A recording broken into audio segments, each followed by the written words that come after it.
thank you so much for joining us today. Hetav and I are going to be speaking about US admissions and financing your education globally, actually, not just to the US. So let me take an opportunity to introduce myself. I'm Namita Mehta, the president of the Red Pen. I actually have a global experience. I grew up in Hong Kong, and then I attended a British boarding school before I went on to do my undergrad and my master's at the University of Oxford in molecular and cellular biochemistry. After I graduated, I have been in the education space, and I was a school counselor at an IB school in Mumbai, and then I've been working independently for the last decade. Hetav? Awesome. Thanks, Namita. Hey guys, nice to meet you all. My name is Hetav Sanghvi. I'm actually from the Paras Education Foundation. I'm an executive director. I've been in education financing for the last 15 years. I actually was a product of the finance system that we're going to talk about today. I'm based in the US in San Francisco, but I grew up in Mumbai. I did my schooling, college in Mumbai, and then I came here to the US for further education. I graduated from the Kelley School of Business in Indiana, and then now I'm in sunny California. But it's great to meet all of you and really excited to talk to all of you guys today. So let's kick it off. Thank you, Hetav. Okay, so before we get started, I'm just going to introduce the Red Pen, which is a company that I represent. It's an independent education consulting firm, and we've been around for 9+ years. We've had admits to the top universities globally, and we have a team of over 70 people that are distributed all over the world. And the idea is that we really want students to find their best fit university at all levels, whether you're looking at the undergrad level or the postgrad level, or you're looking for an MBA. We do pride ourselves on having memberships at all these organizations like NACAC and IECA and IACAC. That gives us access to admissions officers and allows us to understand the trends that are happening in the education space. So yeah, that's just a little bit about us. And of course, besides undergraduate admissions, which is what I'm going to be speaking about today, the Red Pen also does do early advising, postgrad admissions, MBA, and day and boarding school. So that's just a little bit about the Red Pen. I'm now going to speak. I'm going to spend some time and talk about the U.S. admissions process, which I think is very important to all of you here today.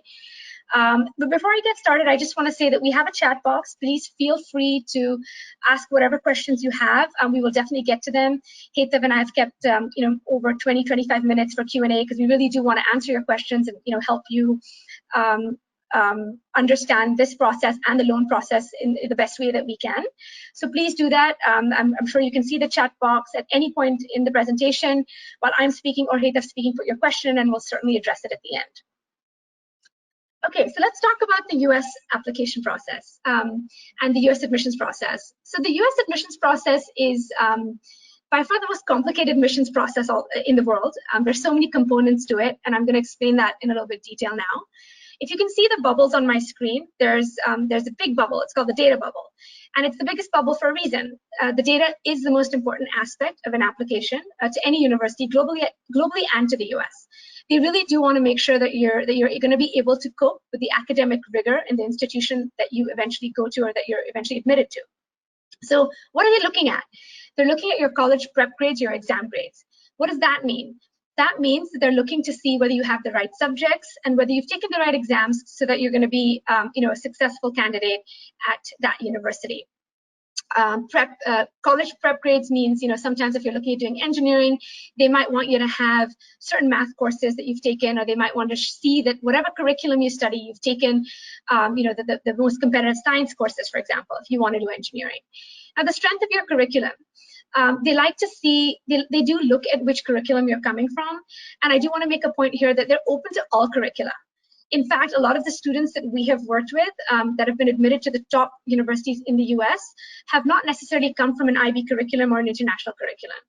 Doing an ISC or doing a CBSC or doing a state board is absolutely fine. They look at the strength of the curriculum, and they also look at the subjects that you've taken. So that's really important. They want to make sure that you're challenging yourself. If you're just gonna, if you studied Hindi till the 10th and then you just take Hindi again in the 11th and 12th at a very standard level, or if you've just, not done any sciences and just taken environmental studies, that's definitely going to play an impact on your application. They like to see that you've pushed yourself within your curriculum. So I did work with a student who wanted to apply to engineering, and he was taking standard level math in the IB, and he was doing really well. And I said, well, why aren't you taking higher level? And he said, well, because ma'am, my school doesn't offer it. So they do evaluate you in the context that you're coming from. So that's where the curriculum comes in. Standardized testing. It's been a bit of a crazy year this year for standardized testing because most of the colleges have gone test optional, which means that you can apply to them without submitting an ACT or an SAT score. Just because of the COVID situation and test centers being shut, that's what the situation is this year. But typically competitive applicants will submit these scores because US admissions officers understand them.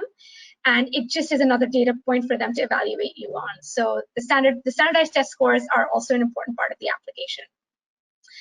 Unlike the Indian application process or the UK application process, where your board marks are essentially the most important part, in the US, they like to see all your grades.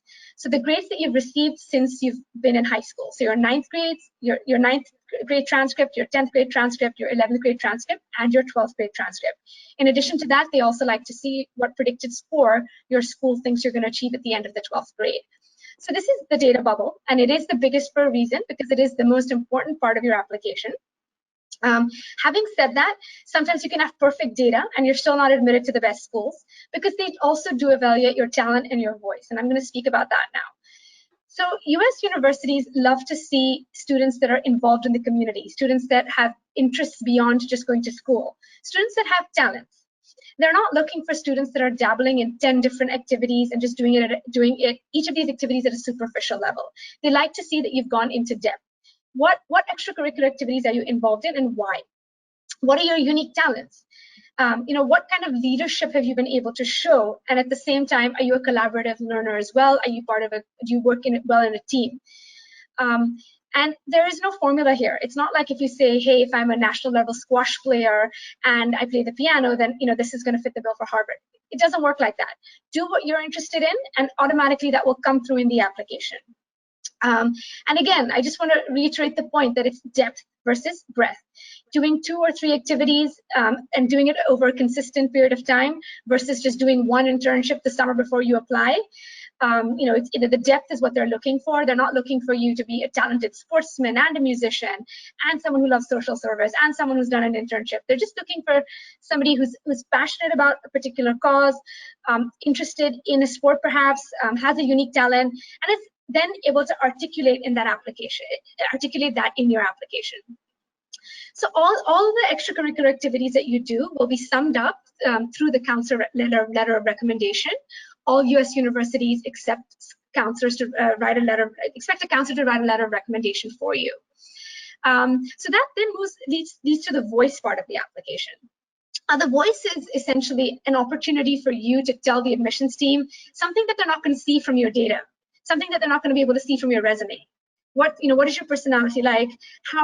What kind of a student are you going to be? How are you going to contribute to their campus? And this can be done through a multitude of ways, and I'm just going to speak about that now. Most US universities allow you to submit 2 teacher letters of recommendation, and oftentimes you can strategize this. I mean, just because you're applying to say English, it doesn't mean that you have your English teacher and say your history teacher submit a letter of recommendation for you. You might choose your English teacher and say a science teacher.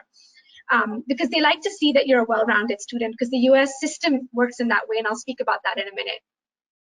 The essays are a huge component of the US application process, so if you've started that, you'll know what I mean. Many universities are on a common platform called the Common App, and you apply through that, but they also have their own supplement questions that they ask. Sometimes there's no supplement questions, like Northeastern doesn't ask any, whereas a university like Stanford has 11 supplement questions that you need to answer. Sometimes they're short answers, sometimes they're longer responses, just depending on what the university wants from you. And this is really an opportunity for you to shine out. Tell them something about your personality, tell them something that you've learned, tell them about how you've evolved as a person, and also tell them why you might be interested in a particular major. And this is, the essay part of the process, which is very important. And then there's the application form and the resume that, it might sound straightforward. I'm just going to fill out the Common App and submit it. But at the end of the day, it's that, the PDF, the 10-page PDF that AO has in their hand that they're going to use to evaluate you. So you do need to make sure that you're thinking this through, that you've kind of thought about what you want to put in the activities section, that you've really thought about the additional information section. If the university has, allows you to also submit a slide room, what have you uploaded there for them to review? So that is your application form. And then there's something called demonstrated interest. Now, demonstrated interest means that you actually reach out to a particular university, a faculty member, or say somebody in the admissions team, to demonstrate your interest. Now, there are some universities that don't care about demonstrated interest, so you can email them as many times as you'd like, but they will not take this into consideration. Whereas other universities value this. The smaller liberal arts schools, they do care if you've reached out to them, because then they know that you're a serious applicant and that if they admit you, you're probably going to go. So again, I'm not going to spend too much time on this because universities have different policies, but in general, the larger public schools in the U.S. will probably not take demonstrated interest into account, whereas the smaller liberal arts schools will. Now, what I've spoken about, these 3 blue bubbles here, these are things that you can control: your data, your talent, and your voice. Sometimes you'll have perfect data, you have amazing talent, and you've written amazing essays, and your teachers love you, but you aren't necessarily admitted to your first choice university. So there's a lot of stuff that's happening behind the scenes as well that is out of your control, and that's what this orange bubble is about. And I want to speak a little bit about that. Firstly, is if you require financial aid, right? For U.S. citizens, most U.S. universities are need blind towards you. So if you need aid, they will evaluate your application regardless of whether you need aid or not. They're not going to take into account your financial status when they admit you or whether they decline you. However, unfortunately, this is not the case for international students. Most universities in the U.S. are need aware for international students, so they are going to take into account your financial status when they make you an offer. And they typically will not give you admission if they cannot help you meet your need. Okay, so Hetav's going to hopefully speak a little bit about how that shouldn't be an issue moving forward because of FARS and how they can kind of help you get a loan. But that is something to take into consideration. If Hetav and I were both applying to a university, and he could pay full and I couldn't, and our data, talent, and voice were at par, they might just be like, look, we're going to admit Hetav, we won't admit Namita because we just don't have the funds to give her, and how is she going to come to our college? Okay, so financial aid is something to think about. There's something else called merit-based scholarships, which is very different from financial aid, and the top universities don't offer merit-based aid. It is usually other universities use merit-based aid to entice you to enroll, and it's often a very small amount. It doesn't necessarily meet full need. Then there's something called legacy. I'm sure many of you have heard of that. Legacy means different things at different universities. It essentially refers to the fact if your parent or your grandparent or a sibling attended a particular university, you might have an advantage over someone who doesn't have legacy. Now, again, there's a lot of discussion about legacy in the US, whether it's right, whether it's wrong, and you really do need to check the legacy status of the particular university that you're applying to. I'll give you an example. University of Pennsylvania, for example, considers legacy for both your parents, and they weigh that in when they're making their admissions decision, and they do care about legacy. Whereas, say, Harvard University only cares about legacy if your parent attended at the undergrad level. If you have a parent who went to do an MBA at Harvard, that's not considered legacy. So sometimes if you are applying to a particular institution and they look at legacy and there's someone in your year group or someone that that's also applying and who has legacy, if the data, talent, and voice is at par, the person with legacy might have an advantage. Then there's something called institutional priorities. At the end of the day, US universities are also businesses, and they want to make money, and they want to kind of ensure that they're recruiting the best students for their particular need. Okay? So just a few years ago, Johns Hopkins opened a philosophy department, or like a benefactor donated, I think, over $3 million to open a philosophy department. So I can assume that when that building is ready, they're going to look at students that have listed on their application that their intended major is philosophy, for example. Now, none of this stuff is going to be known to you. They're not going to say that, hey, this year, we have 5 of our squash players graduating, so we need to recruit squash players at Harvard, and we're going to look at students from India because that's where we typically get our squash players from. This information is not disclosed to anyone, but they are thinking, they have their own priorities as well. I mean, another example is if, say, an alumni just donated money for a new music center, and they want to build an orchestra for the university. They are going to look at musicians. this year versus perhaps not as much in the past. And like I said, this is not something you're going to know, and it is absolutely beyond your control. Another factor that plays into the US admissions process is demographics. US universities pride themselves on having diversity on campus, students from all over the world. And it is this diversity that is what you're paying for. It is this diversity that leads to innovation, that has different perspectives that come onto the table, that really leads to like amazing discussions that can lead to the next big discovery, right?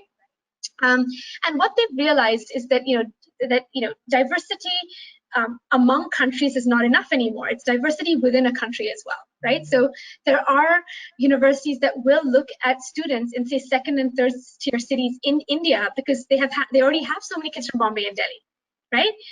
They're not going to, again, none of this stuff is going to be known to you. They're not going to announce it. They're not going to say it openly, but it is happening. So there, like I said, there's a lot of stuff beyond your control. So this, in a nutshell, is how it works if you're applying to a US university. I just also want to say a little bit about at the undergrad level, when you apply, you do have the flexibility to change your major, and you don't have to declare a major until the end of your second year of study. So what is really important here is that they like to see students that are doing well in all areas of their education in high school, because even if you decide that you want to major in engineering, as a university undergraduate student in the US, you will still have to fulfill writing courses, humanity courses, language criteria, and be able to do the general education requirements that the university requires you to do. So it's not good enough saying that, hey, my grades in physics and chemistry and math are amazing, and I'll just get into Harvard for engineering, and it's okay if I don't do well in English. It isn't, because they do want to make sure that you're going to be able to fare well and also their general education requirements as a student. And the system in the US is also very broad. They like to see students that are, have a breadth of knowledge in their first 2 years before they kind of specialize in the latter 2 years. So that is just in a nutshell the US application process.